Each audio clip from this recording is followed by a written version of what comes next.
మహిమ కలుగుగాక. హల్లెలూయా హల్లెలూయా.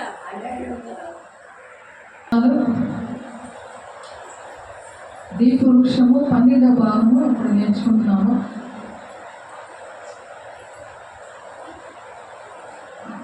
మరి 11వ భాగంలో మనం ఏంటంటే కుమారుని యందు విశ్వాసం ఉంచు వాడే నిత్య జీవము గలవాడు. విశ్వాసం ఎవరి యందు మనం విశ్వాసం ఉంచాలి? దేవుని యందు విశ్వాసం ఉంచాలి. విశ్వాసం ఉంటేనే వాళ్ళకి నిత్య జీవం, అంటే యుగాలు దేవునితో ఉంటారు.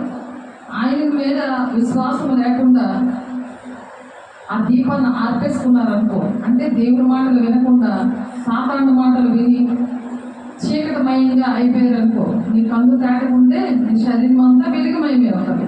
లేకపోతే అది ఏంటి అవుతుంది?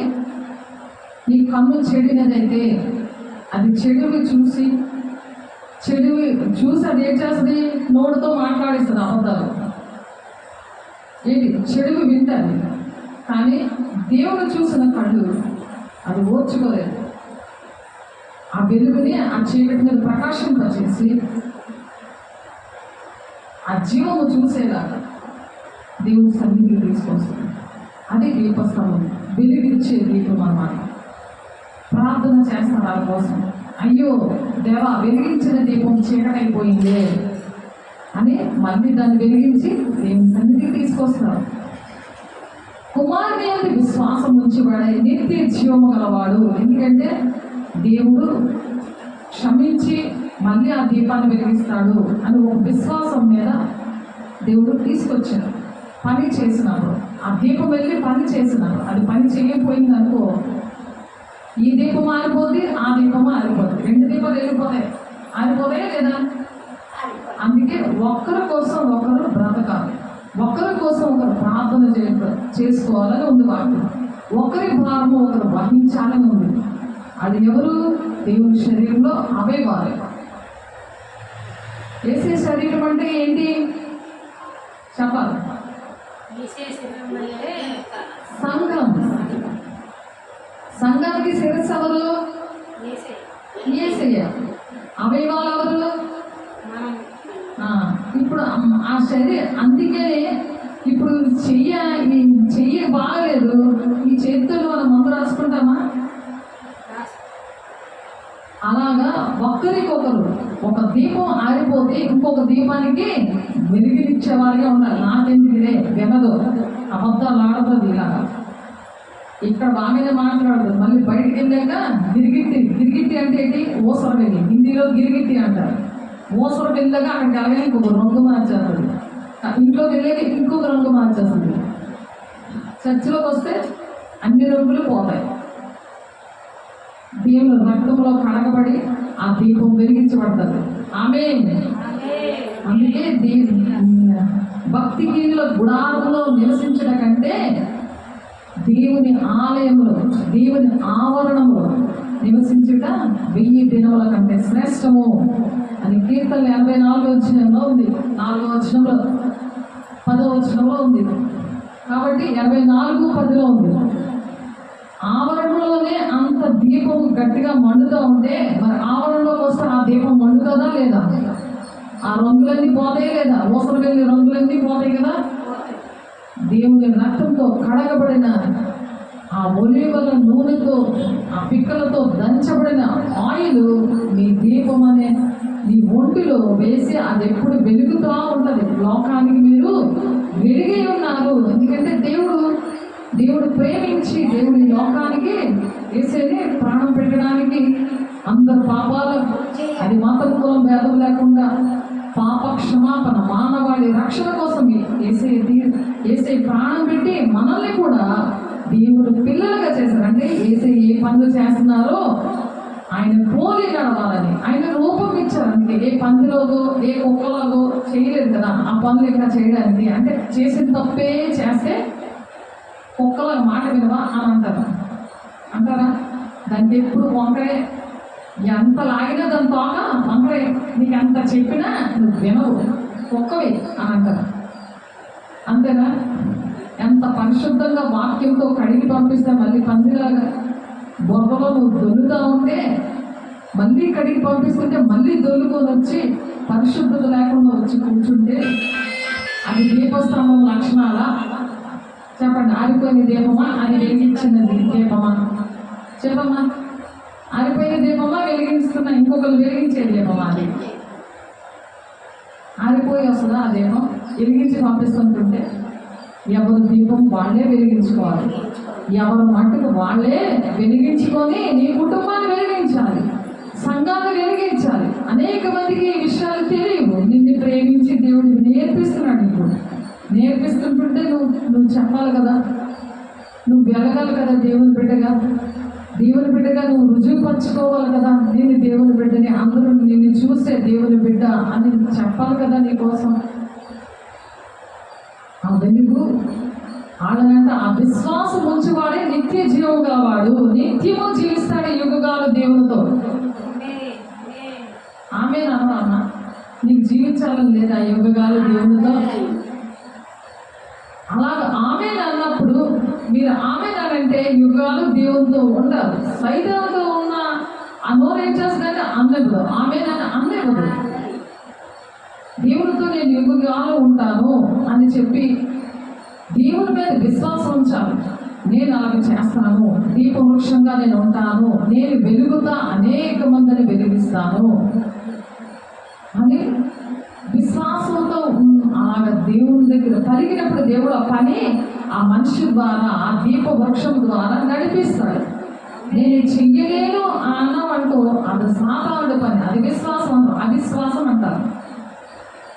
అవిశ్వాసం అంటే ఏంటి? అవిశ్వాసులు దేవుని రాజ్యానికి వెళ్ళరు అని ఉంది క్లియర్గా. కాబట్టి అవిశ్వాసమైన మాటలు, నమ్మకం లేని మాటలు, నిరీక్షణ లేని మాటలు ఆడకూడదు. తండ్రి కుమారుని ప్రేమించున్నాడు కనుక ఆయన చేతికి సమస్తము అప్పగించున్నాడు. తండ్రి కుమారుని ప్రేమిస్తున్నాడు కాబట్టి కుమారుడి ద్వారా కుమారుడికి ఏంటంటే సమస్తము అప్పగించేశాడు. అలాగే మనం కూడా కుమారుడు మన కోసం ప్రాణం పెట్టారు కాబట్టి మన చేతికి కూడా అన్నీ ఆయన అప్పగిస్తున్నాడు. అందుకే స్వస్థత చేతులేసి ప్రార్థన చేస్తే స్వస్థత జరుగుతుంది. నమ్మవారి ఎడల నేను సూచక్రియలు చేస్తానని మార్కు 16:17 ఉంది. నమ్మవారి ఎడల నమ్మాలన్నమాట. నమ్మినప్పుడు యథార్థంగా ఉండాలి. యథార్థవంతుల ప్రార్థనే బహుబలమైనది, అది పాపక్షమాపణిస్తుంది అనుంది యాకోబు 5వ అధ్యాయంలో. ఆ యథార్థవంతుల ప్రార్థన ఉండాలి. అందరినీ దేవుడు రక్షించాడు. అన్ని వాగ్దానాలు దేవుడు ఇచ్చిన ప్రతి వాగ్దానం వాళ్ళకి చెల్లవు. ఎవరైతే యథార్థం ఉంటారో, ఎవరైతే విశ్వాసం ఉంటారో, దేవుని మాటని నమ్ముతారో వాళ్ళ ద్వారా చిటికల పనులు అవుతాయి. చిటికల ప్రార్థన వింటాడని యెషయా 59వ అధ్యాయంలో ఉంటుంది. నువ్వు పిలువగా నేను ఉన్నాను. ఉరుములంటే భయము, పెద్ద ఉరుము పడిపోతుంటే ఏం భయం వేసిందా? చిటికలో ప్రార్థన విన్నాడా లేదా? వర్షం అంటే ఎవరికి భయం ఉంటుంది. ఆ ఉరుము పడతాదేమో అని భయము. వర్షం అంటే అప్పుడు ఉరుము భయం వేస్తే, ఉరుము పడుతుందని భయం వేస్తే వర్షంలోకి వెళ్ళడానికి కూడా భయం వేస్తుంది. మరి తప్పనప్పుడు వెళ్ళినప్పుడు ఆ ఉరుము పడే పరిస్థితులు వచ్చినప్పుడు భయం వేస్తుంది కదా. అప్పుడు వెంటనే దేవుడిని అడిగినప్పుడు వెంటనే ఆ ఉరుము నుండి భయం తీసేశాడు. ఆ భయం లేకుండా చేశాడు. తీసాడా లేదా? కాబట్టి అది సాక్ష్యం. దేవునితో అలాగ సహవాసం ఉండాలి. దాన్ని విశ్వాసం అంటారు. అలాగా కుమారునికి విశ్వాసం ఉంచేవాడే నిత్య జీవము గలవాడు. కుమారునికి విధేయుడు కానివాడు ఎవరు? దేవునికి విధేయుడు కాదు. నాక దేవుని మాటలు, నా మాటల. పాస్టర్ గారు అంత ప్రేమగా ఉంటారు కదా, ఇంట్లో ఫ్యామిలీ మెంబర్గా మాకు ఉంటారు కదా, నా పిల్లలు అని అంత ప్రేమిస్తారు కదా. ఆ 40 సంవత్సరాల్లోని 30 సంవత్సరాల్లోని ఏంటి ఇలాగ నా పిల్లలు చిన్న పిల్లలని నా పిల్లలు అని అంటారు కదా అని నా మాట్లాడుకుంటున్నారు. కానీ ఇక్కడ ఎవరు చెప్తున్నారని మీరు గమనించాలి. నేను ఓన్లీ ప్లేట్ని మాత్రమే, ప్లేట్లోని అన్ని పళ్ళని చేస్తే ప్లేట్ని ప్రేమిస్తారా, పళ్ళుని ప్రేమిస్తారా? ప్లేట్ తింటారా, పళ్ళు తింటారా? మీరు ప్లేట్కి చూస్తున్నారు కానీ పళ్ళు వదిలేస్తున్నారు. అది పరిస్థితి. అందుకంటే పళ్ళు ఏంటి? దేవుడు మాటలు. నేను ఓన్లీ ప్లేట్ని, నేను మీలాంటి మనిషిని. కాబట్టి ఆశగా ప్రార్థన చేస్తే పోతాయినే అంటే అది పోయి మళ్ళీ వస్తుంది. ఒకటి ఏడుపు చేస్తుంది. అందుకనే ఏం చేయాలి మనము? నిత్య జీవం గలవాడంటే ఎవరు? దేవుని విశ్వాసం ఉంచి ఎవరైతే విశ్వసిస్తారో దేవుని మాటలు, దేవుని మాట నేను వింటాను అని ఎవరైతే విశ్వాసం ఉంచుతారో వాళ్ళకి నిత్య జీవము గలవాడు. కుమారునికి విధేయుడు కానివాడు జీవము చూడడు, కానీ దేవుని ఉగ్రత వాని మీద నిలిచి ఉంటుంది అంటున్నారు. ఎవరైతే విశ్వాసం ఉంచారో, దేవుని మాట విన్నారో, అలాగే దేవుని ఉగ్రత అనేది వాళ్ళ మీద ఉంటుందంట. ఎందుకు నాకు తలపోటు వస్తుంది, ఎందుకు డబ్బులన్నీ చిల్లు సంచిలో పోతున్నాయి, 7,000 వచ్చినాయి, ఎందుకు నాకు మరి అందరి దగ్గర అడుక్కునే పరిస్థితి వస్తుంది, నేను వండుకొని తినలేని పరిస్థితి ఎందుకు వస్తుందంటే అది ఉగ్రత అన్నమాట. జీవము చూడడం కానీ ఉగ్రత చూస్తాడన్నమాట. దేవుని ఉగ్రత ఏం చేస్తుంది? మళ్ళీ ఆ గుండు పట్టుకోవడం, ఆ చెయ్యి నలిపేయడం, ఆయాసం రావడం, ఇవన్నీ ఉగ్రత. దేవుని ఉగ్రత. దేవుడు వదిలేస్తాడు. ఎందుకంటే పరిశుద్ధులే దేవుడికి ఇష్టం. ఎందుకంటే పరిశుద్ధుడు కదా దేవుడు. ఆయన పిల్లలు కూడా పరిశుద్ధంగా ఉండాలా లేకపోతే అపవిత్రులుగా ఉండాలా? కాబట్టి పరిశుద్ధంగా ఉండాలి కాబట్టి దేవుని ఉగ్రత వాళ్ళ మీద ఉండదు. వాళ్ళు నిత్యము దేవునితో, యుగాలు కూడా దేవునితో ఉంటారు. మళ్ళీ వాళ్ళ కోసం ఏం చేస్తారట? ఈ సత్యవాక్యాన్ని ఆయన సాక్ష్యం అంగీకరించిన వాడు, ఇది దేవుని సాక్ష్యం. పరిశుద్ధులతో ఉంటాడు ఆయన. ఆయన మాట వింటే యుగాల ఆయన వాళ్ళతో ఉంటాడు. ఆయన మాట వినలేకపోతే, ఆయన మాట అవిధేయతగా ఉంటే, మనుషులకు మాలాంటిగా వాళ్ళు మనిషిగా చెప్తుంటే, వాళ్ళ వైపు చూసి వాళ్ళ మీద ఆధారపడితే అది ప్రయోజనం లేదు కదా. యుగాలు నేను మీతో ఉండగలనా? నేను ఉంటాను, కానీ దేవునితో ఉంటాను. మీరు ఎక్కడ ఉంటే అక్కడ ఉండలేరు కదా. నేను వెళ్ళిపోయాక మిమ్మల్ని ఎవరు చూస్తారా? మీ ఇంటిలో ఏది జరిగినా ఎవరు దేవుడితో మాట్లాడుకుంటారు కదా. దేవుడే కంచి వేస్తారు. ప్రతి విషయంలో దేవుడే ఎవరో ద్వారా తనను ప్రేమించే వారికి సమస్తము సమకూడి జరుగుతాయని చెప్తున్నారు. అలా ఆ టైంకి నీ కొడుకులాగో లేకపోతే నీ అన్నదమ్ములాగో ఎవరో ఒకరు, నీ తల్లిలాగో ఎవరో ఒకరు నీకు హెల్ప్ చేస్తారు. దానికి మతం కులం భేదం లేదు. దేవుడికి అందరూ ఒకటే. ఎవరైతే దేవునికి ఇష్టంగా యథార్థవంతంగా ఆయన మీద నమ్మి ఉన్నప్పుడు ఆయన ద్వారా అద్భుత కార్యాలు చేస్తానంటున్నాడు. దెయ్యాలు వెళ్ళగొడతారన్నారు. విషకరమైనది తిన్నా సరే వాళ్ళకి ఏమీ జరగదు అని ఉంది. మార్కు 16:17 మీరు పాములు ఎత్తు పట్టుకుంటారు అంటే సాధారణంగా ఇలా చేతితో పట్టుకుంటాం అన్నమాట. ఆయన గొంతడానికి, నేలకేసి కొట్టడానికి, అక్కడ కాలు చిరిగిపోయేలాగా. పాము వల్లే కదా హవ్వ శోధించబడింది. దాంతో సహవాసం చేయవు, దాన్ని పట్టుకొని నేలకేసి కొడతారు. తలపోటు అనేది ఉండదు, నీ నడుము పోటు ఉండదు, కాళ్ళు పీకవు. అది కళలో అందుకే కనిపిస్తుంది. లోపల ఒక మాట, బయట ఒక మాట. అది యథార్థవంతుల మాట. పాముకి 2 నాలుకలు ఉంటాయి. ఇక్కడ అవునంటే అక్కడికి ఎందుకు ఆదంటది. ఇక్కడికి దేవుడికి 2,000 ఇచ్చానంటే అక్కడ ఇక్కడ నేను ఇవ్వలేదు అని అంటారు. అదేంటిది? పాము. ఆ శాతాన్ని ఎత్తి పట్టుకుంటావు, నువ్వే ఎత్తి పట్టుకుంటావు. ఎత్తి పెట్టుకొని నీ చేతులతో నువ్వు నేలకేసుకోవట్లేదు దాన్ని. అది చచ్చిపోయిందంటే ఇంకొకసారి అబద్ధం ఆడు, 2 మాటలు. అదే ఊసపెళ్ళి పనులు చెయ్యవు. ఇక్కడ ఒక యాక్టింగ్, అక్కడ ఒక యాక్టింగ్, సినిమా యాక్టర్ లాగా అలా ఇష్టపడుతున్నారు. అది గమనించుకోవాలి. ప్రతి మనిషిని కూడా, ప్రతి మనిషిని ప్రేమించే దేవుడు ఆయన ప్రాణం పెట్టాడు. అందరి కోసం పెట్టారా? ఎవరు వేసే నమ్ముకున్నారా? వాళ్ళ కోసమే పెట్టారా? అందరి కోసం పెట్టారు. అందరి కోసం పెట్టినప్పుడు అందరికీ మనం చెప్పాలా? మా వాళ్ళకే నేను చెప్పుకుంటాను, నీదొక మతం మాదొక మతం, నువ్వు చిన్నోడివి నువ్వు పెద్దోడివి కాబట్టి నీకు నేను చెప్పను, నువ్వు అధికారి కాబట్టి నీకు చెప్పను అని ఎక్కడా లేదు. అధికారైనా చిన్నోడైనా పేదోడైనా గొప్పోడైనా అందరికీ చెప్పాలి అని చెప్తున్నాడు. అది దేవుడి ప్రేమ. ఆ దేవుడి ప్రేమ మనిషిలో ఉంటేనే యుగాలు దేవుడితో ఉంటారు. ఆమేన్. ఆ సాక్ష్యం, అది దేవుని సాక్ష్యం. ఆయన సాక్ష్యం అంగీకరించిన వాడు దేవుడు సత్యవంతుడైన మాటకు ముద్రవేస్తున్నాడు. ఆయన సత్యవంతుడు, ఆయన అబద్ధం ఆడతాడు. ఆయన ఎవరైతే ఆయన పిల్లలుగా ఉన్నారో వాళ్ళు కూడా అబద్ధాలు ఆడవు. నువ్వు అబద్ధాలు ఆడుతున్నావు అంటే ఎవరి పిల్లవి చెప్పాలి? ఎవరి పిల్ల? దెయ్యం పిల్ల. మళ్ళీ ఇంకొకసారి ఇప్పుడు దేవుడి పిల్లగా తయారు చేశాడు. అప్పుడు ఏం చేయాలి? ఎవరైనా అలాగ అంటుంటే పాపాలకు తెలియదు కదా. చిన్న అబద్ధమే అనుకుంటారు, కానీ దెయ్యం పిల్లల లెక్కలు ఉన్న విషయం తెలియదు. కాబట్టి వాళ్ళకి జాగ్రత్తగా చెప్పాలి. చిన్నపిల్లల నుండి పెద్దోళ్ళ వరకు అదే పద్ధతిలో ఉన్న వాళ్ళకి చెప్పడానికే దేవుడు పిల్లలుగా తయారు చేశాడు. ఎందుకు దేవుడు తయారు చేశాడు దేవుని పిల్లలుగా? ఇంకొకరికి చెప్పడానికి, నీ వెలుగుని ఇంకొకరి మీద ప్రకాశింపచేయడానికి. నేను ఒకప్పుడు అమ్మ ఇలాగే అబద్ధాలు ఆడి ఇంకో ఈ బాధలు తెచ్చుకున్నాను. ప్రార్థన చేసినప్పుడల్లా అది పోయి మళ్ళీ అది ఒప్పుకోకపోతే మళ్ళీ తిరిగి వస్తుంది. నేను ఆ నొప్పి భరించుకోలేకపోతున్నాను. కాబట్టి నేను ఇంకా జీవితంలో అబద్ధం ఆడను. అస్తమాటికి ఏసైకి చెప్పుకోవాలి. అప్పుడు ఆ నొప్పి పోతా చేయనప్పుడు అస్తమాటికి చెప్పుకోవాలి, నా జీవితంలో ఇంకెప్పుడు అబద్ధాలు ఆడను. ఎందుకంటే అబద్ధమును ప్రేమించి జరిగించేవాడు మంట అగ్నిగుండంలో పడిపోతాడో అన్నది వాక్యం. ప్రకటన 22:15 ఏమో ఇంకా చాలా దిక్కులు ఉంది. ప్రకటన 21:8 చాలా దిక్కులు ఉంది. ఎందుకంటే ఆయన పిల్లలకి అర్హత ఉండాలి. దెయ్యం పిల్లలు దెయ్యం పనులు చేస్తారు, దేవుని పిల్లలకు ఆగుతుంది. ఎందుకంటే ఆయన పరిశుద్ధుడు, ఆయన అబద్ధం ఆడేవాడు కాదు. ఆయన చెప్పి చేయక మానడు. నీకు చెప్పాడంటే అది చేస్తాడు.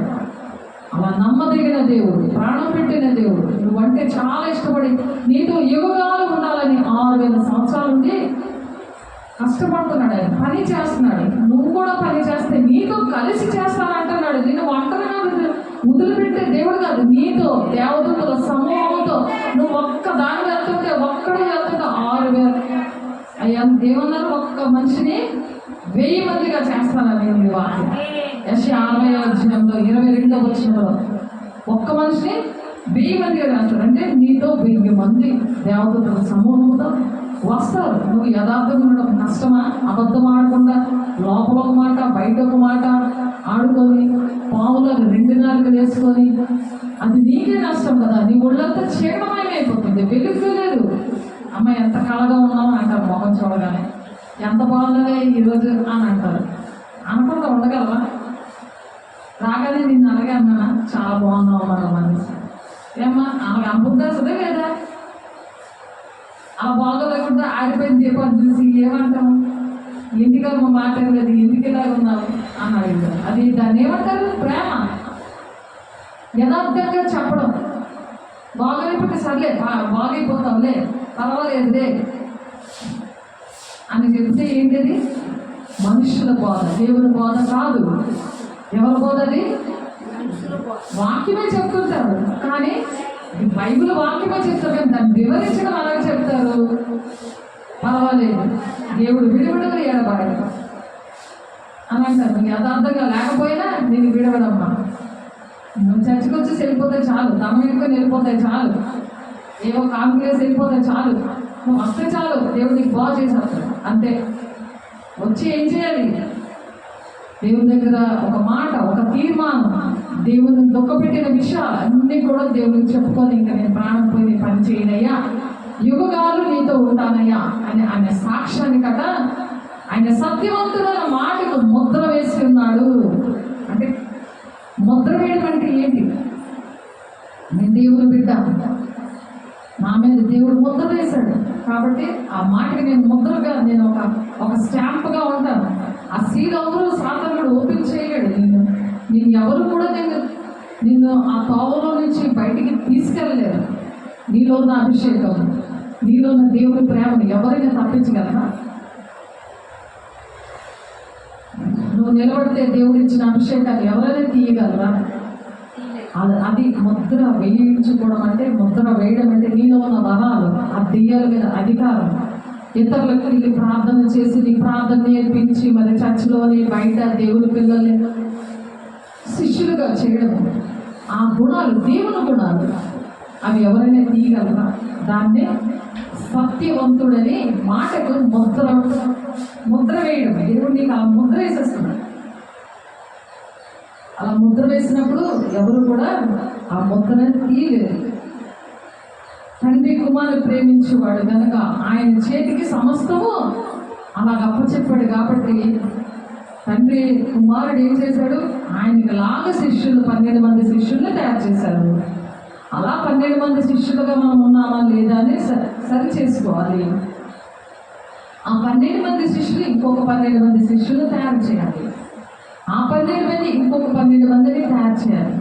అలా తయారు చేయడం బట్టే ఈరోజు మనము యేసయ్య 2000 సంవత్సరాల క్రితం యేసయ్య వచ్చిన ఆయన ప్రాణం పెట్టి మరి యోహాను గారికి ఈ దీపవృక్షము విషయంలో దర్శనాలు చూపించి ఆ దీపవృక్షం మధ్య సంచరించుచున్నవాడు చెప్పు సంగతులు ఏవనగా అని 7 సంఘాలకి కూడా నువ్వు దేవుని ప్రేమిస్తున్నావు కానీ నీలో మొదటి ప్రేమ లేదు.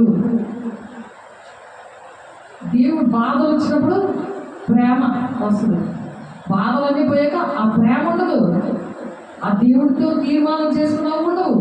ఇలాంటివన్నీ కూడా ప్రకటన 2వ అధ్యాయం 3వ అధ్యాయంలో చెప్తా వచ్చారు. రాయమన్నారు ఆ సంఘాలకి దేవుడు యోహాను గారికి. మీకు కూడా చెప్తారు ఏ సంఘము ఏ సంఘంలో పెట్టారు ఎవరు బాధపడుతున్నారు ఇటువంటివి తెలియకుండా వాళ్ళకి నేను చెప్పాలి. దేవుడు నమ్ముకున్నాను అనుకుని చెప్పి శరీరానుసారమైన బోధ, మరి మనుష్యుల బోధ, నువ్వు బాగుంటావులే అమ్మా పర్వాలేదులే అని నీ తప్పులు నీకు సరి చేయకుండా వాక్యమైన అర్థంలో నీకు చూపించకుండా ఆ మచ్చలని తుడుచుకోయమ్మా అని చెప్పకుండా అటువంటి వారికి వెలిగించేది దీపవృక్షమమ్మా. నన్ను దేవుడు దీపవృక్షముగా దీపస్తంభముగా నన్ను చేశాడు. ఆ పరిశుద్ధ స్థలం నుంచే నేను అతి పరిశుద్ధ స్థలమైన దేవుడితో యుగగాలు దేవుడితో ఉండడానికి నేను వెళ్ళడానికి నిన్ను సిద్ధపరుస్తున్నాడు. నువ్వు సరి చేసుకుంటే దేవుని బిడ్డగా ఉంటావు. అనేకమైన బిడ్డలు నిన్ను రక్షించడానికి దేవుడు నీకు ఏమిస్తున్నాడు? కొరత లేని ఆత్మనిస్తున్నాడంట. ఇంటినే వదిలేస్తున్నాడా? కొరత లేని ఆత్మను ఏడాదిగా దేవుడు తను పంపిన వానికి కొరత లేకుండా ఆత్మను అనుగ్రహించడం కనుక ఆయన దేవుడు మాటలే పలుకును. ఆ నోట్లోంచి దేవుడు మాటలు తప్ప అబద్ధాలు రావు. యథార్థవంతుల్లాగా ఏది జరిగిందో జరిగినట్టు చెప్తారు. కృతజ్ఞతాపూర్వకంగా దేవుడికి ప్రతి నీ విన్నపములన్నీ కూడా దేవుడికి తెలియజేస్తాం. దేవుడు ఇంకా దీవించి నేను ఆశీర్వదించాలని దేవుడు ఇంకా నా కొరత లేని ఆత్మతో నింపుతా ఉంటాడు. ఇంకా పనులు చేసినా బయటికి వెళ్ళి నువ్వు పనులు చేస్తున్నా దేవుని పనిలోనే ఉంటావు. దేవుడి పని చేస్తూ నీ పని చేసుకుంటుంటావు. అలా నీకు ఎవరు కలుస్తున్నారో అందరినీ నువ్వు ఒకలాగే ప్రేమిస్తావు. నా వాళ్ళు కాదు, నా మతం కాదు, నా కులం కాదు, నాకు ఇష్టం లేదు అని నీ మాటలే రావు. ఒకవేళ నీకు ఇష్టం లేకుండా వాళ్ళు నీ కోసం ఏం మాట్లాడినా మళ్ళీ నువ్వు చిన్నపిల్లలాంటి స్వభావం, చిన్న పిల్లలాంటి స్వభావంతో క్షమించి మామూలుగా మాట్లాడతావు, చక్కగా మాట్లాడతావు. లేకపోతే కపట సహోదరులాగా ఏదన్నా పలకరిస్తే ఏమంటారు? ఇలా నవ్వుతారు కానీ మనసులో ఇంకొక మాట అనుకుంటారు. తెలుసా? కపట సహోదరులు 2 నాలుకలు ఉంటాయి. లోపల మనసులో ఒక మాట, బయటకు ఒక మాట. కాబట్టి దేవునితో యుగకాలు ఉండాలంటే ఎలా ఉండాలి? మనము యథార్థవంతులుగా ఉండాలి, నిత్య జీవము కలిగి ఉంటారు అని చెప్పి మరి యోహాను 3వ అధ్యాయము 36వ వచనంలో అలా ఉంటే దేవునితోనే నిత్య జీవము. నిత్య జీవం అంటే ఈ లోకంలోనే బ్రతుకుతావు, నీ నోట్లను చచ్చిపోతానన్న మాట జీవితంలో రాదు. లేకపోతే నువ్వు దేవునికి ఇష్టం లేని మాటలు అంటే నీ నోట్లో చేయమంట వస్తుంది, చచ్చిపోతాను అన్నది అనిపిస్తుంది. అది నిత్య జీవం వల్ల ఉండదు అన్నమాట. ఆయనకి విధేయత చూపించలేదు కదా, ఆయన మీద విశ్వాసం లేదు కదా. ఆయన నన్ను బ్రతికించాడు, యుగకాలు దేవునితోనే ఉంటాను. ఆయన చంపేసేసి దేవుని రాజ్యాన్ని తీసుకెళ్తాడా? నీతో పలికించిన సాతాను గాడు చంపేస్తాడు. దేవుడు చంపేయడానికి కదా ఆయన ప్రాణం పెట్టాడు మనల్ని. ఆయన ప్రణాళిక నెరవేర్చాలి కదా. తండ్రి చిత్త నెరవేరుస్తారా? తండ్రి చిత్త నెరవేరిస్తేనే దేవుని రాజ్యానికి వెళ్తారని ఉంది. ప్రభువా అని పిలిచిన వాడు దేవుని రాజ్యానికి వెళ్ళడు. కానీ తండ్రి చిత్తాన్ని ఎవరైతే చేస్తారో వాళ్ళే దేవుని రాజ్యానికి వెళ్తారు. అలా విధేయత చూపించాలి. తండ్రి చిత్తం నా పట్ల ఏంటి ఉంది అని ఆలోచించుకోవాలి. నేను అనేక మంది బిడ్డల కోసము నేను నేర్చుకుని వాళ్ళకి చెప్పాలి. వాళ్ళు వినకపోతే వాళ్ళకి ప్రార్థన చేయాలి. వాళ్ళ కోసం నేను ప్రార్థన చేయాలి. ప్రార్థన చేసుకోవాలంటే ఫస్ట్ నేను సరి చేసుకోవాలి. నేను పరిశుద్ధంగా ఉండి నేను దీపవృక్షంలాగా వెలిగించేటట్టు ఉండాలి. కానీ ఆరిపోయిన దీపంలాగా చీకటి సంబంధిగా ఉండకూడదు. చీకటి అంటే దుష్టుడికి సంబంధించిన పనులు నాలో ఏమీ పని చేయకూడదు అని ఆలోచించుకొని ఆ విధంగా నడవాలని చెప్తున్నారు దేవుడు ఈరోజు. 2వ దశలోనికే పత్రిక 2వ అధ్యాయం 2వ దశలోనికే పత్రిక 2వ అధ్యాయంలో దేవుడు ఎలాగా మనము ఉండాలి, ఏ విధంగా మనం మోసపోకూడదు అనే విషయాలు అక్కడ ఉన్నాయి.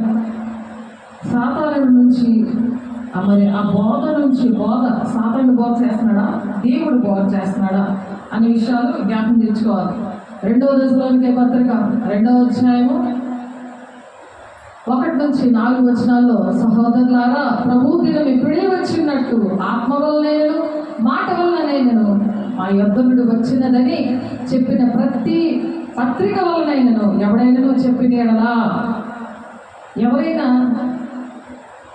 ఆత్మ వల్లనైనా ప్రభు దినం వచ్చేసింది అని ఎవరైనా చెప్పారనుకో, ప్రభు దినం వచ్చింది అని ఎవరైనా మాట వల్ల అయినా సరే, పత్రిక ద్వారా, పత్రిక అంటే వాళ్ళ ఇష్టం వచ్చినట్టు మాంప్లెట్ పనిచేసి చెప్తుంటారు, దేవుడు వచ్చేస్తున్నాడు, ఇదిగో దేవుడు అక్కడ ఉన్నాడు, దేవుడు రేపు వచ్చేస్తున్నాడు. ఇవన్నీ ఇలాంటి మాటలు ఎవరైనా సరే మాట ద్వారా కానీ పత్రిక ద్వారా కానీ ఎవడైనా చెప్పిన ఎడలా మీరు త్వరపడి చంచల మనసులు కాకుండా వలననియు బెదరకుండా వలననియు మన ప్రభు అయిన యేసుక్రీస్తు రాకడను బట్టి మనము ఆయన యొక్క కూడుకొనుటను బట్టి మిమ్మల్ని వేడుకొనిచున్నాము. అలా ఎవరైనా చేస్తే మీరు చంచల మనసులో అవ్వకూడదు. ఏదైనా చంచల మనసులు అంటే ఏంటి? బెదిరిపోతూ ఉంటారు, దేవుడు వచ్చేస్తున్నారు అని బెదిరి పెట్టేస్తారు. కానీ దేవుడు వచ్చే రాకడ దినం ఎలా ఉంటుందంటే, మొదట భ్రష్టత్వం సంభవిస్తుంది, తర్వాత నాశనపాత్రుడు పాప పురుషుడు అంటే ధర్మ విరుద్ధ పురుషుడు బయట పడితేనే కానీ ఆ దినము రాదు. దేవునికి చోటు ఇవ్వకపోతే భ్రష్ట మనసుకు అప్పచెప్తానని ఉంది రోమ 1:8 వచనంలో. వాళ్ళు చేయరాని కార్యాలకు వాళ్ళని అప్పచెప్పేస్తాను అని ఉంటుంది అక్కడ. చేయరాని కార్యాలు వాళ్ళ ఇష్టం ఏం చేస్తారో అలాగే దేవుడు అలా దేవుడు అప్పచెప్పేస్తాడని. దేవుడికి చోటు ఇవ్వకపోతే నీ హృదయంలో, నీ మనస్సులో, ఆ దేహం అనే దేవుని ఆలయంలో దేవుడికి చోటు ఇవ్వకుండా నువ్వు మనుషులకు చోటిచ్చి మనుషులతో మాట్లాడుకొని లోక సంబంధం అన్నీ చూసుకుంటా ఉన్నావనుకో, ఆ వార్తలన్నీ వినుకుంటా ఉన్నావనుకో, రామభద్రకు 1:28 ఉంటుంది భ్రష్ట మనసు. ఈ భ్రష్టత్వంతో ఉన్న అలాంటి భ్రష్ట మనసు అంటే చేయని కార్యాలు జరుగుతాయి అన్నమాట దేవుడు వచ్చే ముందు. అర్థమవుతుందా లేదమ్మా? ఎవరైనా వస్తే, నా భర్త ఆటోలో వస్తాడు, ఇంకో 12 గంటల పంచాయతీలో వస్తున్నాడు, ఆటోలో వస్తాడు, ఆయన బండి ఇంట్లో కూర్చోబెట్టి వెళ్ళాడు. ఆటో సౌండ్ కోసమే కదా నేను వెయిట్ చేస్తుంటాను. మన ఈ వారంలో జరిగింది. ఆటో సౌండ్ రాగానే నా భర్త వచ్చాడు నాకు తెలుస్తుంది. అర్థమైందా? సువార్త చేయడానికి ఆయన వెళ్ళాడు. అక్కడ దేవుల్లో వాడబడ్డాడు. ప్రార్థన బట్టి దేవుడు వాడుకున్నాడు. ఆ ప్రార్థన లేకపోతే దుష్టుడు వాడుకుంటాడు. మనిషి ఎలాగున్నా దేవుడు ఏంటంటే ప్రార్థనలు బట్టి కూడా దేవుడు వాడుకుంటారు. కానీ వాడబడిన మనిషి ఎప్పుడు కూడా పరిశుద్ధంగా ఉండాలి. అప్పుడు పరిశుద్ధమైన మాటలు, శరీరాల సంబంధమైన మాటలు కాకుండా ఆత్మానుసారమైన మాటలు వస్తాయి. తండ్రి చిత్తాలు నెరవేర్చే అటువంటి మాటలు వస్తాయి. ఇప్పుడు అలాంటి మాటలు కాకుండా ఇంక ఎవరైనా ఏదైనా మాట చెప్తే మీరు నమ్మద్దు. ప్రభు దినము అంటే దేవుడు వస్తున్నాడు, దేవుడు వచ్చేస్తున్నాడు, ఆయన వచ్చారు అని మాట్లాడతారు. ఈ భ్రష్టత్వం సంభవిస్తుంది అన్నమాట. ఏంటంటే చేయరాని కార్యాలు చేయడానికి ఆ భ్రష్ట మనసుకు అప్పచెప్పేస్తారు. ఏంటంటే ఈ లోకంలోనే ఉంటున్నారు, 24 hours లోకంలోనే, ఆ సెల్ ఫోన్ తోటే ఉంటున్నారు, ఆ టీవీ తోటే ఉంటున్నారు, ఫ్రెండ్స్ తోటే ఉంటున్నారు, ఈ సినిమాలు చూసుకునే ఉంటున్నారు. లోకం తెలుసు కదా. ఈ ఎక్కడున్నది మాట, ఆ మాట వ్యభిచారులారా అని పేరు పెట్టారు. ఈ లోక స్నేహం, ఆ లోకస్తుల మధ్య కూర్చుంటావా? దేవుని సన్నిధిలో, దేవుని ఆవరణలో కూర్చుంటారా? ఈ లోక స్నేహము దేవునితో వైరమని మీరు ఎరుగరా, మీరు దేవునికి శత్రువులు. దేవునికి శత్రువు ఉంటే నువ్వు బాగుంటావా ఈ లోకంలో పరలోకంలో? లేదమ్మా, ఎవరితో స్నేహం చేయమంటారు? అలా స్నేహం చేసిన వాళ్ళందరికీ దేవునితో స్నేహం చేయకుండా అలా స్నేహం చేస్తే వాళ్ళకి ఆ మాట చదువుదామా? మొదటి కొరింథీ మా రోమాపత్రిక చూడండి, రోమాపత్రిక 1వ అధ్యాయం మీకోసం చదువుతున్నాం, జాగ్రత్తగా మీరు వినాలి. అటువంటి వారితో మీరు దేవునితో కూర్చోవాలి. అప్పుడు మీ వెలుగు ఏం చేస్తుందంటే వాళ్ళతో ఈ మాటలు చెప్పిస్తుంది. ఈ మాటలు గుర్తుంటాయి, లేకపోతే గుర్తుండవు. రోమాపత్రిక 1వ అధ్యాయము 28వ వచనం. ఆ మాటలు కూడా చక్కగా గుర్తుపెట్టుకొని, దేవా నీకు చోటిస్తానయ్యా, నన్ను భ్రష్ట మనసుకి నన్ను అప్పచెప్పద్దయ్యా అని అడగాలి దేవుడు. మరియు వారు తమ మనసులో దేవునికి చోటియ నొల్లకపోయేది కనుక చేయరాని కార్యములు చేయుటకు దేవుడు భ్రష్ట మనసుకు వారిని అప్పగించను. అట్టి వారు సమస్తమైన దుర్నీతి చేతను, దుష్టత్వము చేతను, లోభము చేతను, ఈర్ష్య చేతను నిండుకొని మత్సరము, నరహత్య, కలహము, కపటము, వైరము అని వాటితో నిండిన వారై కొండ్రగాండును, అపవాదకులను, దేవద్వేషకులను, హింసకులను, అహంకారులను, బింకములాడువారును. బింకములంటే అబద్ధాలు. పాయింట్ ఇక్కడ వచ్చింది చూసారా? చెడ్డవాటిని కల్పించు వారును. చెడ్డవాటిని కల్పిస్తారు, కథలు వేస్తారు. అక్కడ ఎవరు దేవుని చూడటం లేదు. ఎక్కడ కూర్చున్నారు? ఎక్కడ కూర్చోమంటే ఎక్కడ కూర్చున్నారు, మాట అనుకున్నారు. తల్లిదండ్రులకు అవిధేయులను, అవివేకులను. తల్లిదండ్రులు అంటే ఎవరు? మీకు బాప్తిస్మలు ఇచ్చిన వాళ్ళు. మామూలుగా శరీరానుసారం తల్లిదండ్రులు చెప్పరు, ఆత్మీయ తల్లిదండ్రులే చెప్తారు. తల్లిదండ్రులకు అవిధేయులను, అవివేకులను. ఎందుకమ్మా? ఇవి సరి చేసుకుంటే ఆ దీపాలు మళ్ళీ వెలుగుతాయి. ఎవరి దీపాలు వెలిగి ఆ దీప వృక్షముగా ఉన్న మీరు, దీప స్తంభాలుగా ఉన్న మీరు ఆ ఒలివల పిక్కల నూనెని దంచి తీసి ఆ ఒలివలు దాంట్లో వేసుకోవాలి. ఆ ఒత్తులు ఎప్పుడు కూడా ఆరకుండా వెలుగుతూనే ఉండాలి. మళ్ళీ 3వ రోజుకి ఆదివారం బుధవారం వచ్చేస్తే ఆగిపోకూడదు ఆ దీపం. ఆ దుర్నీతి అట్టి వారు సమస్తమైన దుర్నీతి చేతను, దుష్టత్వం చేతను, లోపం అంటే కంజూసితనం. దేవునికే డబ్బులు ఇవ్వరు, దేవునికి ఇవ్వాల్సిన డబ్బులు ఇవ్వకుండా ఇచ్చేసానని మళ్ళీ దానికి డబ్బులు ఇచ్చామని అబద్ధం. 700 ఇవ్వాలి దేవుని డబ్బులు, 2000 ఇచ్చారని అబద్ధం ఆడతాం. డబ్బులు ఇచ్చారని అది ఎంత పెద్ద సైతానో ఆలోచించి. అసలు ఇవ్వలేదని చెప్పట్లేదు అది. నువ్వు డబ్బులు ఇచ్చావమ్మా చెప్పు అందరికీ అని. అసలు ఒక కుడి చేయించింది ఎడం చేతికి తెలియకూడదు దేవుని డబ్బులు ఇస్తే. ఈ సైతాన్ దీపం ఏం చేస్తున్నా అక్కడికి చాటిస్తుంది. అది ఏది చేసినా దేవుని పని, ఎవరికి ఏమేది చేసినా కుడి చేయించింది ఎడ చేతికి చెప్పకూడదు. వాళ్ళకి ఎంత హెల్ప్ చేసినా, దేవుని డబ్బులు ఇచ్చినా. అందుకే మేము ఎవరికి ఏం చెప్పొద్దమ్మా, ఎవరికి ఏం చెప్పదు అని చెప్తూ ఉంటాను. మీరు ఏం చేసినా, నేనేం చేసినా ఎవరికి చెప్పద్దు. ఈ దీపాన్ని, చీకటి దీపాన్ని వెలిగించడానికి చెప్పవలసి వచ్చింది. చెప్తేనే మరి అక్కడ తెలుస్తుంది. చెప్పింది పాపం తన తెలీదు. తెలుస్తుందా? ఆ దేవుడికి అవమానం వస్తే ఎక్కడ ఉంటావు? ఇప్పుడు నిత్య జీవంలో ఉండవు, నీకు నిత్యము అగ్నిగుండంలో ఉంటావమ్మా. అది గుర్తు చేసుకోవాలి, అది సరి చేసుకోవాలి. వాక్యమైన అర్థం అంటే ఈ ప్లేట్లో ఉన్న ఫలాలు తిని మీరు బలం పొందుకోవాలి. దేవుడు ఇచ్చాడు ఈ ఫలాలు. దేవుడు మాటలు ఇది 2 అంచుల వాడి అయిన ఖడ్గం. అది కణాల్లో, కండరాల్లో, ఎముకల్లో దూరి అది బాగు చేస్తుంది. అది ప్రతి కండరాల్లో వెళ్ళిపోతుంది, ప్రతి నరంలో వెళ్ళిపోతుంది. అమ్మా చూడు.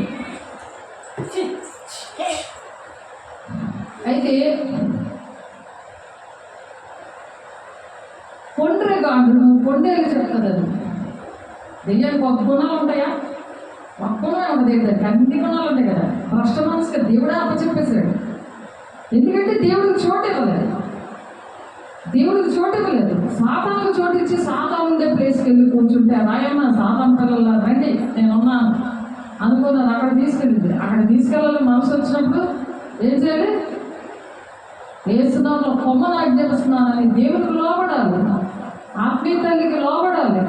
ఇప్పుడు ఎన్నిసార్లు చెప్తుంటారు దేవుని ఆవరణలో కూర్చోవాలి, తాళాలు ఉంటే లోపలికి వచ్చి ప్రార్థన చేసుకోవాలి, రోజు తెరిచే ఉంటుంది, 24 hours తెరిచే ఉంటుంది, తాళాలు ఉంటాయి అని చెప్పినప్పుడు కొండే కాటును అపవాదుకులు, దేవద్వేషకులు, హింసకులు, అహంకారులు, బింకములాడేవారు, చెడ్డవాటిని కల్పించేవారు, తల్లిదండ్రులకు అవిధేయులు, అవివేకులు, మాట తప్పువారు ఏం చేస్తారు? వెంటనే మాట తప్పిపోతారు. ఒకదాని తర్వాత ఒకటి తప్పు, ఒక తప్పు చేస్తే 10 తప్పులు చేయిస్తుంది సాతాను. మాట తప్పువారు, అనురాగ రహితులు, నిర్దోషులైరి, ఇట్టి కార్యములను అభ్యసించువారు, మరణములకు తగినవారు. దేనికి తగినవారు? మరణాన్ని. అందుకే చచ్చిపోతాను అని మాట వస్తుంది నీ నోట్లో నుంచి. అది గమనించుకోవాలి. ఎవరైనా నేను చచ్చిపోతాను అంటే ఈ విషయాలు నీ సాక్ష్యము, ఈ విషయాలు చెప్పగలిగి ఉండాలి. అమ్మ నువ్వు దేవుడికి చూడలేదు, ఒకటే మాట, నువ్వు చూడలేదు కాబట్టి ఇన్ని వచ్చాయి. నువ్వు భ్రష్ట మనసుకి దేవుడు అప్పచెప్పాడు కాబట్టి, నీకు సాతానికి అప్పచెప్పాడు కాబట్టి నీకు ఇన్ని మాటలు నీ లోన్స్ వస్తున్నాయి. నీ గుణాలన్నీ, దేవుని గుణాలన్నీ దెయ్యం గుణాల్లో మారిపోయాయి అని చెప్పగలిగి ఉండాలి. ఇట్టి కార్యాలు అభ్యసించేవారు, మరణములకు తగినవారు అని దేవుని న్యాయవిధిని వారు బాగుగా ఎరిగి అంటే తెలుసు.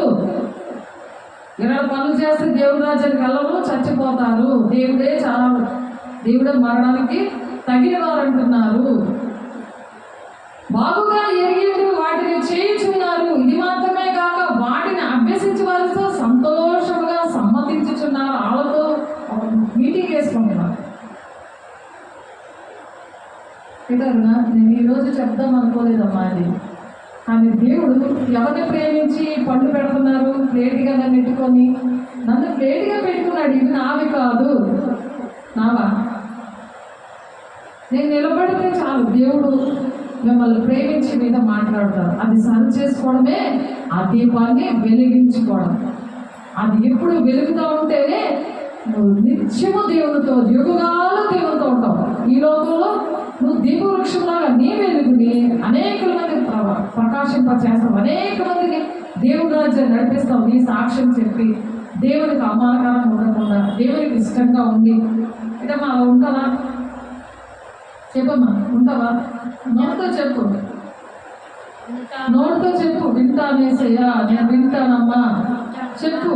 దేవుడు చెప్పినప్పుడు ఆ దుష్టుడికి ఇంకా అధికారం ఉండదు. ఎందుకంటే దేవుడు ప్రతి ఒక్కరిని ఇటువంటి వారినైనా క్షమించే దేవుడు. నరహంతకులు క్షమించాడు, వ్యభిచారులు క్షమించాడు. తెలుసా? వేశ్యనైనా క్షమిస్తాను కానీ వేషధాన్ని నేను క్షమించను అంటున్నాడు. వేశ్య వేశ్యనైనా క్షమిస్తాడట. వేశ్యని, వేశ్య అంటే 10 మందితో పడుకున్న స్త్రీ వేశ్య అంటారు. మొగోడు కూడా అలాగే అంటారు. మొగోడు పడుకున్న వాడు వేశ్య. ఆడదానికి ఒక రూలు, మొగోడికి ఒక రూలు కాదు. అర్థమైందా? వేశ్యనైనా క్షమిస్తాడట కానీ వేషధాన్ని క్షమించను అంటున్నాడు. వేషధారణ అంటే ఏంటి? ఇక్కడ ఒక వేషం, అక్కడ ఒక వేషం. బయట గడప దాటాక దేవుని ఆలయం దాటకి ఇంకొక వేషం. అది వేషధారి అంటే. గిరిగిట్టి అంటే ఊసలు వెళ్ళి రంగు మార్చేడు. దేవుడు మోసం చేస్తావా? ఎవరు మోసం చేస్తున్నావు? గట్టిగా చెప్పాలి. దేవుడినే మోసం చేశాను దేవా, నన్ను క్షమించు అని అడిగమ్మా. దేవుడినే మోసం చేశానయ్యా, నాకు తెలియదయ్యా, నన్ను క్షమించండి.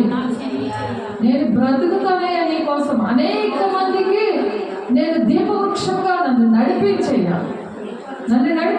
అనేక మందికి వెలిగించే బిడ్డగా నా దేశం బాగుండాలి, నా కుటుంబం బాగుండాలి, నా సంఘం బాగుండాలి, నా ఇరుగు పొరుగులు బాగుండాలి, అందరూ బాగుండాలని నువ్వు నాకు ఈ మాటలు నాకు నేర్పిస్తున్నావయ్యా. నన్ను క్షమించయ్యా, నన్ను అటు విధంగా తయారు చేయ.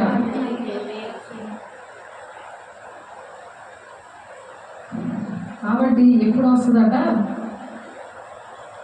ఇప్పుడు మనం రోమాపత్రిక 1వ అధ్యాయము మనం చదువుకున్నాం. ఏంటమ్మా? 1వ అధ్యాయము 8వ వచనం నుండి చదువుకున్నాం. ఎక్కడి నుంచి చదివాము?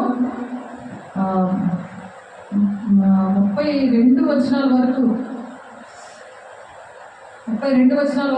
చదువుకున్నాం. రోమా పత్రిక 1వ అధ్యాయము. విద్యలో పామరులను పిలుచుకున్నాడు. కాబట్టి సైట్ ఉన్నది, నేను చదవలేను, నాకు చదువు రాదు అని చెప్పడానికి కాదు. విద్య లేని వారికి దేవుడు ఈ బైబిల్ రాయడానికి కృపనిచ్చిన దేవుడు. మీరు రాయక్కర్లేదు, కనీసం గుర్తు పెట్టుకోగలరు కదా. సైట్ ఉంటే కలద్దాలు ఉండాలి కదా. కలద్దాలు ఉండాలి. కలద్దాలు కొనుక్కోవడం లేదు.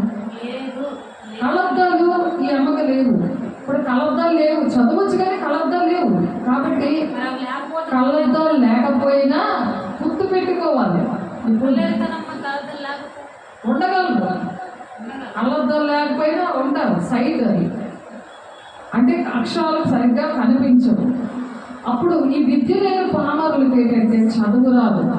నీకైతే చదువు రాదు కదా, నాకు చదువు రాదని నిర్లక్ష్యంగా చేయకూడదు. దేవా నాకు గుర్తుండేలాగా సహాయం తెచ్చాను. మొదటి యోహాను 1వ అధ్యాయము 9వ వచనంలో ఉంటుంది, సరి చేసుకున్నావు అనుకో నీకు వాక్యం గుర్తుంటుంది అని ఉంది. 10వ వచనంలో సరి చేసుకోవాలి. అంటే ఆ సరి చేసుకోవడం అంటే ఏంటి? ఆ దీపాన్ని ఎప్పుడు కూడా వెలుగుతూ ఉండాలి. అది అనేక మందిని వెలిగించడానికి అది వెలుగుతూ ఉండాలి. కాబట్టి మనం ఎక్కడి నుంచి చదువుకున్నాము? రోమాపత్రిక 1వ అధ్యాయము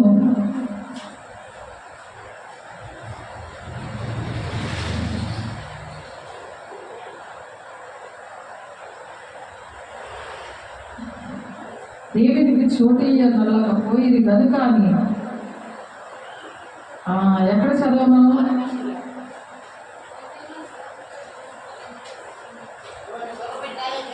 దుష్టత్వము చేతను లోపము చేతను 28వ వచనం చదవం. మరియు తమ మనసులో దేవునికి చోటియ్యలేదు కాబట్టి. ఎవరికి చోటించారు? దుష్టుడికి చోటించారు.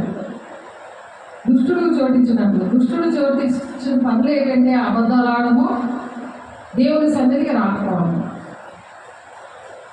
దేవుడు చేసిన కార్యాలని వివరించాలి, దేవుడు స్వస్థపరిచి నడిపించి పోషించి దేవుడు ఎలాగా సహాయం చేశాడో ఆ విషయాలు, ఆ వెలుగుని ప్రకాశింపచేయాలి. దేవుడు కృతజ్ఞతాపూర్వకంగా ఆ సాక్ష్యాన్ని చెప్పాలి.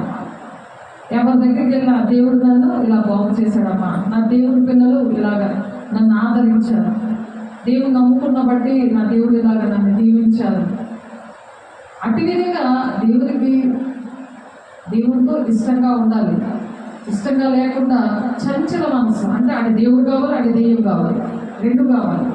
అది 2 నాలుగులతో ఉంటే అలా బెదిరొచ్చేస్తుంది, పైన వేస్తుంది. వాళ్ళకి ఈ మరణము ఏలుబడి చేస్తుంటుంది. కాబట్టి మొదట భ్రష్టత్వం సంభవించి నాశన పాత్రుడకు పాప పురుషుడు బయటపడితేనే కానీ ఆ దినము రాదు. దేవుడు నీలోనికి రావాలంటే ఆ నాశనం వచ్చినప్పుడే, అంటే ఏదైనా బాధ వచ్చినప్పుడే దేవుడు గుర్తు వస్తాడు. అంతవరకు గుర్తు రాదు. ఫస్ట్ భ్రష్టత్వం వస్తుంది. ఆ భ్రష్టత్వానికి సంబంధించిన పనులనే చేస్తారు. ఆ చేసిన తర్వాత ఆ నాశన పాత్రుడని ఆ పాప పురుషుడు, పరిశుద్ధాత్మ దేవుడు వెళ్ళిపోతాడు ఆ బాడీలోంచి. ఆ పాప పురుషుడు వచ్చి ఆ ఒంట్లో కూర్చుంటే ఇంకా నొప్పి సలుపు వెళ్ళిపోయినవన్నీ కూడా, ఆ చీకట్లన్నీ కూడా మళ్ళీ వస్తాయి. ఒక దెయ్యం వెళ్ళి 7 దెయ్యాలు తీసుకొచ్చినప్పుడు ఏం జరుగుతుంది? అక్కడ నాశనం వస్తుంది ఆ బాడీకి. ఆ దేవుని ఆలయం అనే ఆ బాడీకి, ఆ శరీరానికి అనారోగ్యాలు, ఆర్థిక ఇబ్బందులు, డబ్బులున్న చిల్లి సంచులు ఏర్పడడం, ఇవన్నీ జరిగినప్పుడు ఏం జరుగుతుంది? ఆ పాప పురుషుడు బయలుపడతాడు. అప్పుడు నన్ను నడిపించమంటే ఈ సాతానుడా అని అర్థమవుతుంది అనమాట. అర్థమైనప్పుడు దేవుడు అప్పుడు బయలుపడితేనే కానీ ఆ దినము రాదు. అంటే దేవుడు ఈ 2వ రాకడలో నీతో కలిసి ఉండడానికి, అనుక్షణము నీలో ఉండడానికి, నిన్ను వెలిగించి అనేక మందిని వెలిగించడానికి నీలోనికి వస్తాడంట. నువ్వు ఒప్పుకున్నప్పుడు దేవుడు నీలోనికి వచ్చి మళ్ళా బలపరుస్తాడు. మళ్ళీ దేవుని గాయాల్ని మాటి మాటికి రేపకూడదు, రేపి బాహాటంగా సిలువ వేయకూడదు.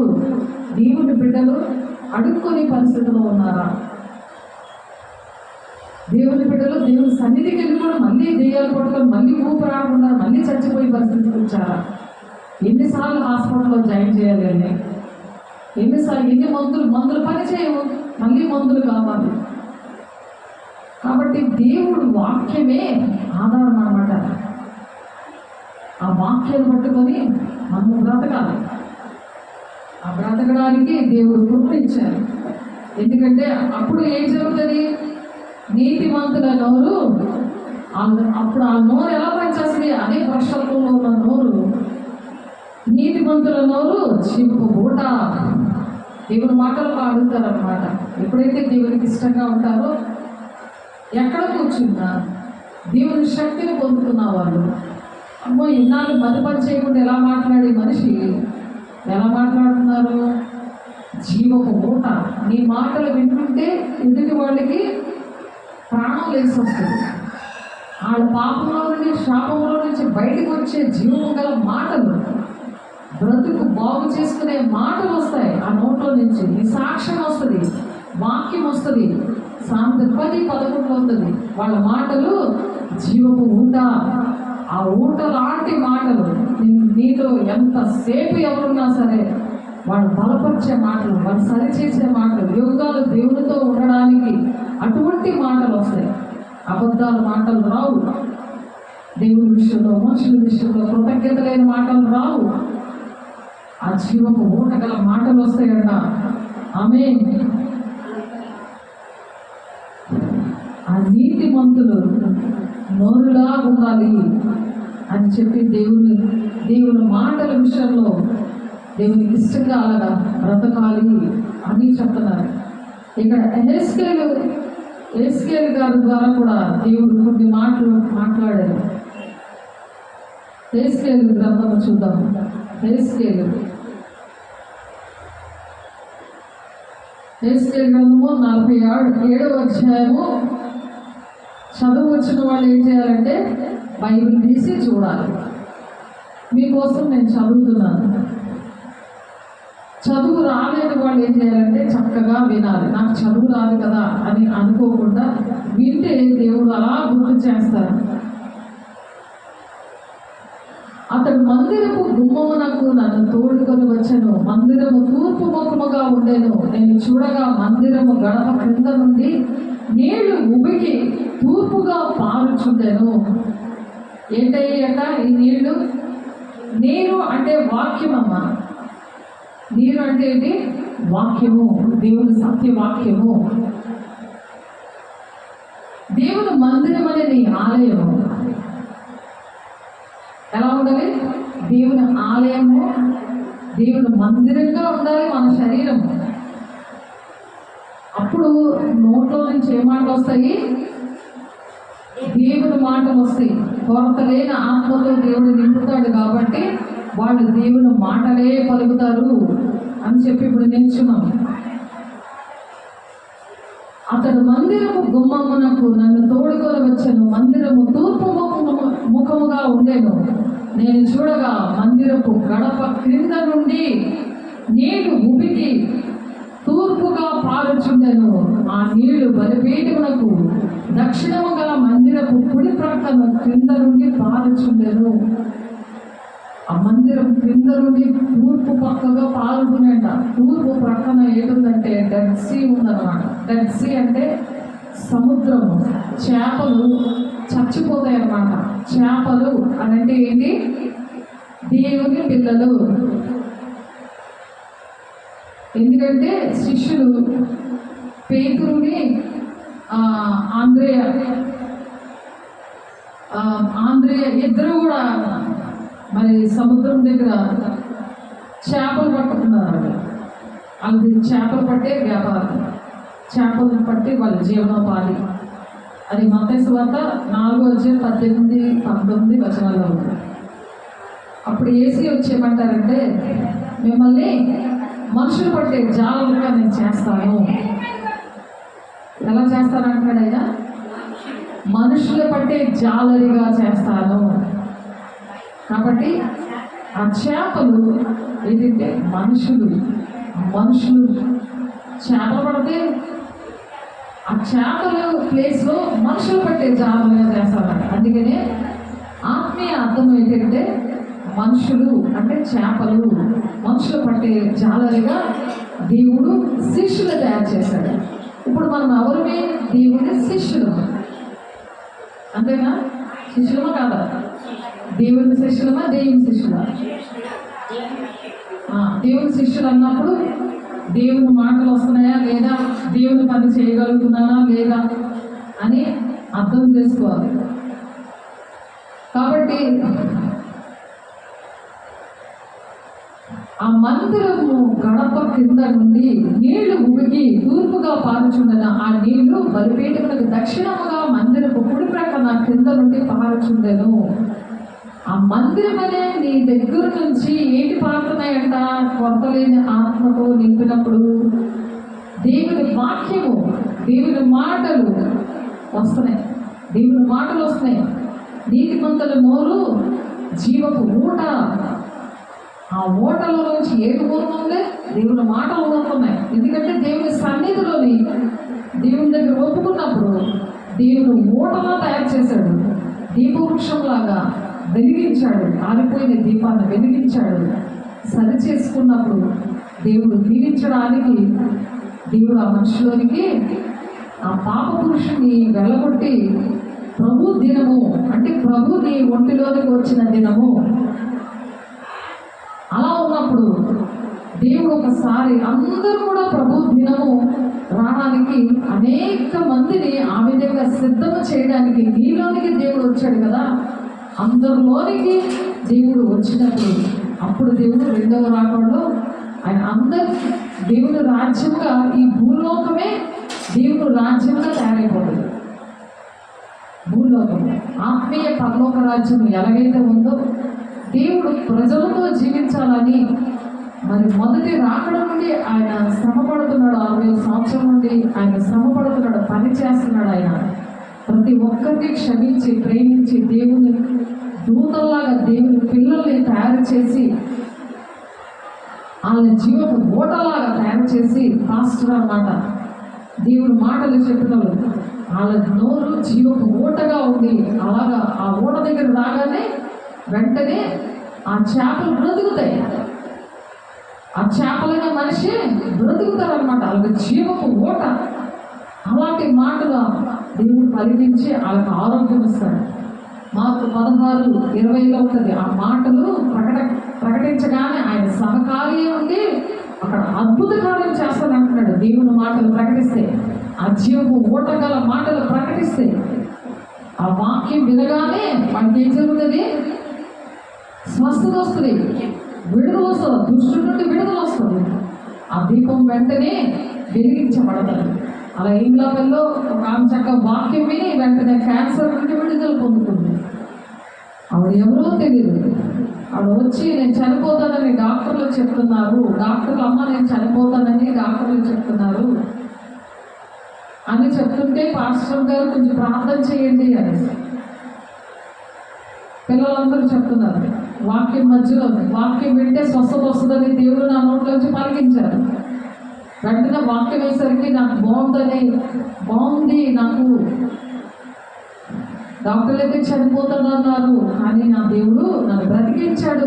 జీవపు గల మాటలు పలికినందుకు అవి వినినందుకు అవి నేను అంగీకరించాను. దేవునికి విధేయత చూడని వాడు ఉగ్రత చూస్తున్నాడు అన్నాడు కదా. తన విధేయత చూపించినందుకు ఆ ఉగ్రత నుండి దేవుడు తప్పించాడు. ఆ క్యాన్సర్ నుండి దేవుడు వెంటనే విడుదల ఇచ్చాడు ఆమెకి. దేవుని మాటలు జీవగల మాటలు. ఆ మాటలు మనం వినాలని దేవుడు సాక్ష్యం ఇస్తాడు. సాక్ష్యం అంటే ఏంటి? దీపవృక్షం అన్నమాట. అది మంచం కింద పెట్టి దాచుకోకూడదు. అది ఆరిపోతుంది. అది దీపం స్తంభం మీదే పెట్టాలి ఆ సాక్ష్యాన్ని. అందుకు దేవుడు అర్హత లేకపోయినా దేవుడు సాక్ష్యం ఇస్తాడు, అర్హత లేకపోయినా దేవుడు వాడుకుంటాడు. అహంకారంగా ఉంటే అవన్నీ తీసేస్తాడు. దేవుళ్ళో దీని మనసు దగ్గరే దేవుడు నేను నివసిస్తున్నాను అంటున్నాడు ఆయన. 57:15 దీని మనసు ఎవరికైతే ఉంటుందో వాళ్ళలో నేను నివసిస్తున్నాను. నివసించి ఆయన ఊరుకోడు, ఈ జీవపు మాటలు పలికిస్తాడు. ఆ ఊట బయలుదేరుతుంది. ఆ ఊటలో చేపలు బ్రతుకుతాయి. చేపలంటే ఎవరు? దేవుని పిల్లలు.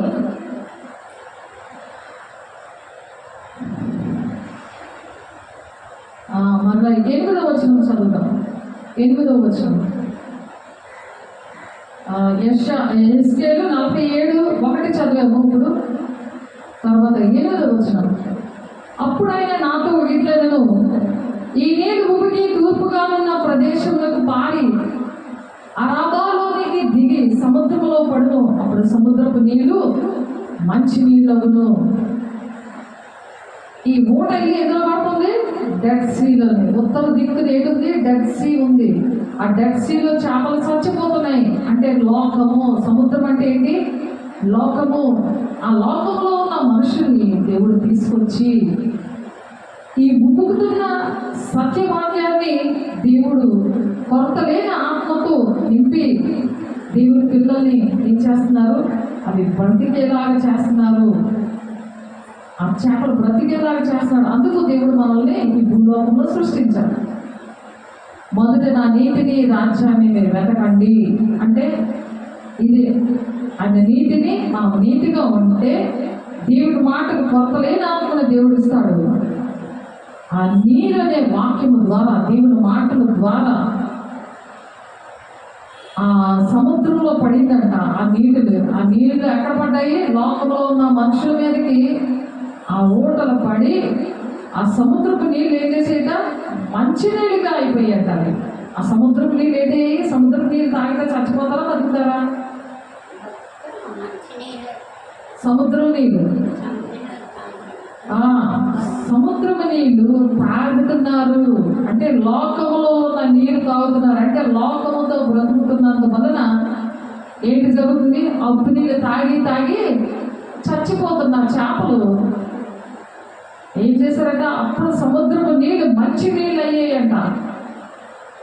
ఆ సముద్రంలో పడ్డాయంట ఈ నీళ్లు ఉబికి. అప్పుడు ఆయన నాతో ఇట్లనే, ఈ నీళ్లు ఉబికి తూర్పుగా ఉన్న ప్రదేశంలో పారి అరాబాలోనికి దిగి ఆ సముద్రంలో పడును. అప్పుడు సముద్రపు నీళ్లు మంచి నీళ్ళు అగును. ఆ సముద్రం అనే లోకము ఈ దీపవృక్షంలాగా మనం ఉండి వాళ్ళ కోసం ప్రార్థన చేస్తారు. ఏంటి? వాళ్ళు చక్కగా వింటారు, లేకపోతే వినరు. లోకంలో ఉన్నప్పుడు వినరు. వాళ్ళు ఎక్కడికి తీసుకురావాలి? దేవుని సన్నిధి తీసుకొచ్చినప్పుడు దేవుని సన్నిధిలో వాళ్ళ మాటలు వింటారు. ఆ నీరు ఉబుకుతున్న ఆ నీరు సత్యవాక్యము, నీతిమంతుల నోరు జీవపు ఊట అని చెప్పారు కదా. ఆ ఊటలోని ఆ నీళ్ళ ద్వారా దేవుడు ఏం చేస్తున్నారు? ఆ మంచి నీళ్లులాగా తయారు చేశారు. అంటే మంచి నీళ్లు అంటే సత్యవాక్యములాగా తయారు చేశారు. సత్యవాక్యం అంటే దేవుడు ఏం చెప్తున్నారో దానికి విధేయత చూపించి వాళ్ళు దేవుని ఉగ్రత నుండి తప్పించుకున్నారు. అలా తప్పించుకున్నందువలన దేవుడు వాళ్ళని పరలోకంలో కూడా దేవుని బిడ్డలుగా ఎంచుకుంటున్నారు. వాళ్ళు వాడుకుంటాడు అన్నమాట. అందరూ దేవుని పిల్లలుగా తయారవ్వాలని దేవుడు ఆలస్యంగా వస్తున్నాడు. ఆయన ద్వారం దగ్గరే ఉన్నారు. వాళ్ళందరికీ కూడా దేవుని మాటలు ప్రకటించాలి. ఆ నదిలోని 9వ వచనం చదువుతున్నాను. వడిగా పారు ఈ నది వచ్చే చోట్ల నెల జలచరములు అన్నీ బ్రతుకును. అది ఆ నీరు ఎక్కడికి వెళ్తుందంట? వడిగా పారు ఈ నది వచ్చే చోట్ల నెల జలచరములు అన్నీ బ్రతుకును. ఒక నదిలోకి వెళ్తున్నాయట. నది అంటే సువార్త చేసేవాళ్ళు అన్నమాట. ఈ మాటలన్నీ విని పాస్టర్ దగ్గర నుండి వచ్చిన ఈ నీరనే సత్యవాక్యము ఈ ఉబుకుతా ఉన్న ఈ ద్వారబంధాల దగ్గర నుంచి వెళ్తుంది అని చెప్పారు కదా. దేవుడు ఆ దర్శనం చూస్తున్నాడు యెహెజ్కేలు. ఆ ఆ దర్శన భావం అన్నమాట ఇది. బడిగా పారు ఈ నది వచ్చి చోట్ల నెల్ల జలచర్మలు అన్నీ బ్రతుకును. ఈ నీళ్ళు అక్కడికి వచ్చుట వలన ఆ నీరు మంచి నీళ్ళను గనుక చేపలు బహు విస్తారములను. ఈ నది ఎక్కడికి పారునో అక్కడ సమస్తమును బ్రతుకును. నది అంటే ఏంటంటే శిష్యులు అన్నమాట, సువార్త చేసే శిష్యులు. మన సెయింట్ థామస్ గారు వచ్చి ఇండియాకు వచ్చి ఆయన చెన్నైలో ఆయన సువార్త ప్రకటించినందువలన ఇండియా అంతా రక్షించబడింది. మతం కులం భేదం లేకుండా ఆయన ప్రేమించి ఆయన చేశారు ఆ సువార్త.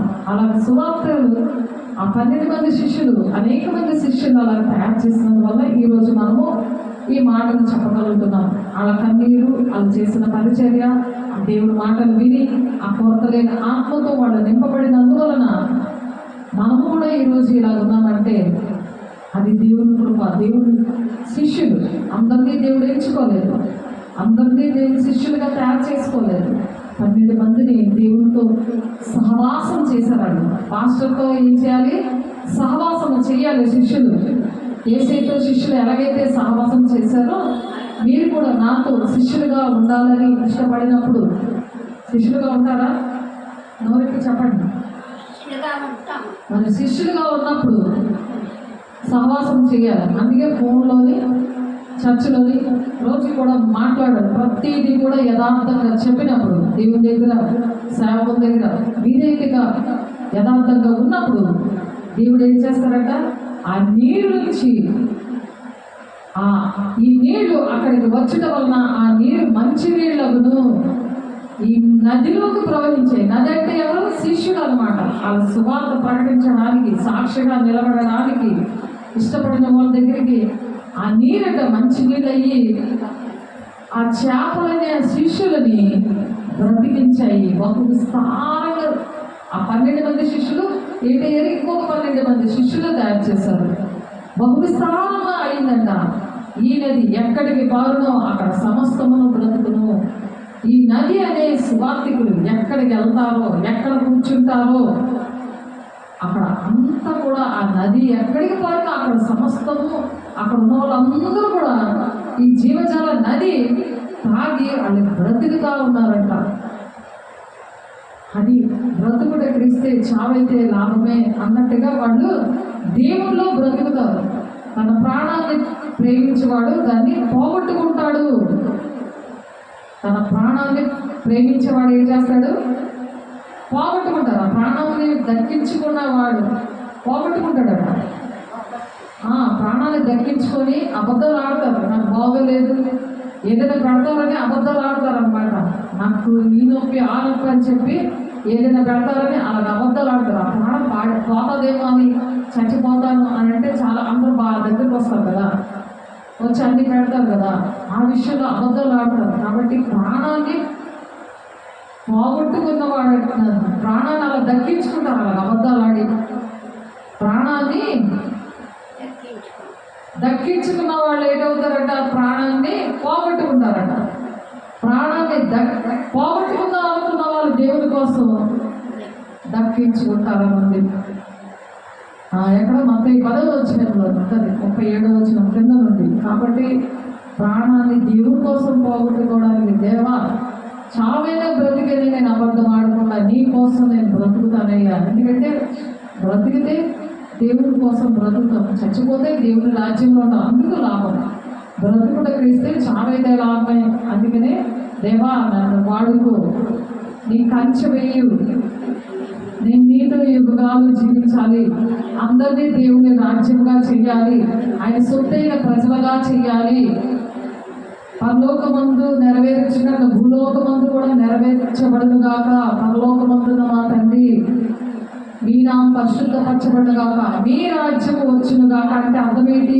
ఆత్మీయమైన పరలోక రాజ్యము ఆకాశంలో ఉంది, భూలోకంలోనికి వచ్చును గాక అని రోజు ప్రార్థన చేయాలి.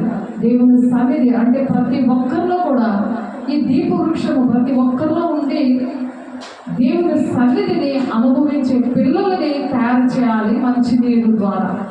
ఆ మంచి నీరు వాళ్ళే బ్రతుకుతారు, దేవుని రాజ్యముగా ఉంటారు. అనుదిన ఆహారం నేడు మాకు దయచేయండి అంటే అర్థం ఏంటి? ఆత్మీయ ఆహారం. ఆత్మీయ ఆహారం దేవునికి చోటిచ్చినప్పుడు ఆత్మీయ ఆహారంతో నీ ఆత్మని నింపుతాడు.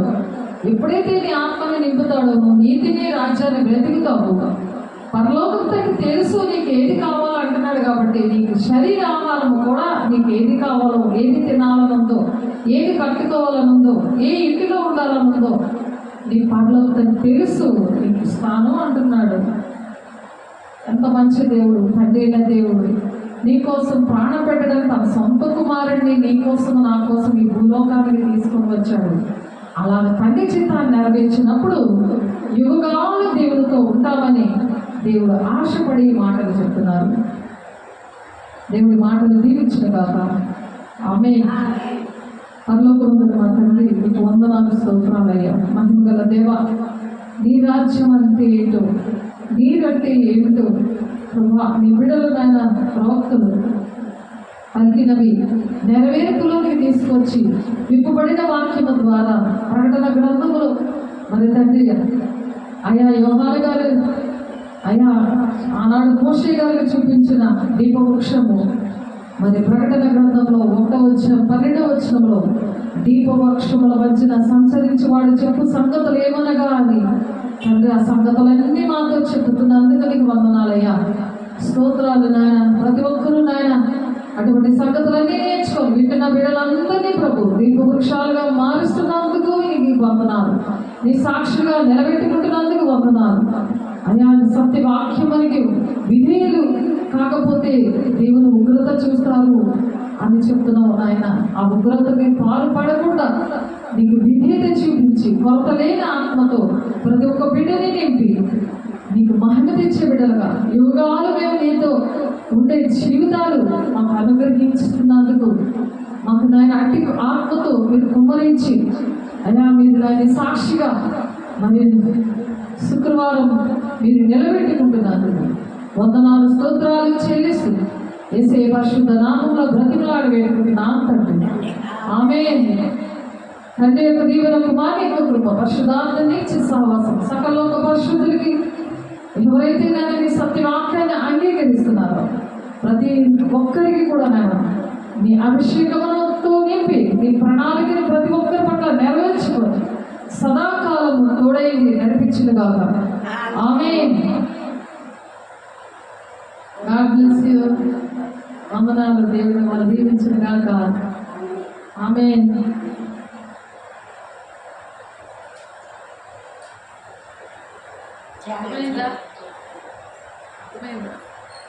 దేవుడు మంచి వాక్యం ద్వారా మాట్లాడారు.